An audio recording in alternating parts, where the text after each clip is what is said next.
À Bamako, le premier sommet de l'Alliance des États du Sahel a été très suivi sur de nombreuses plateformes.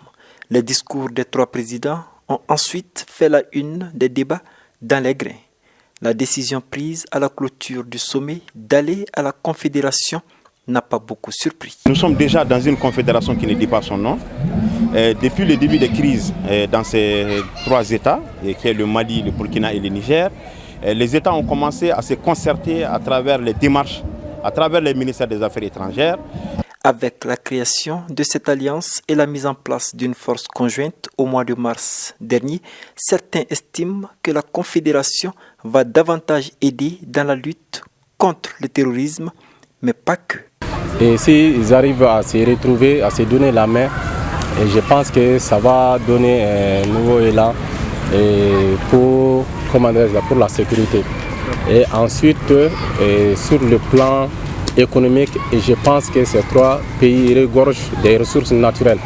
Et je pense que ça aussi, ça sera bon pour la population de ces trois pays. Quelque peu surpris par la rapidité des événements, certains disent observer pour l'instant la mise en œuvre de cette confédération et voir sur le terrain ses résultats. C'est une première pour nous. Et d'ailleurs, ça a été une surprise pour moi en personne. Mais d'abord, on ne peut pas juger sans voir les actes qui seront posés par ces trois chefs d'État et comment va se dérouler cette nouvelle aventure.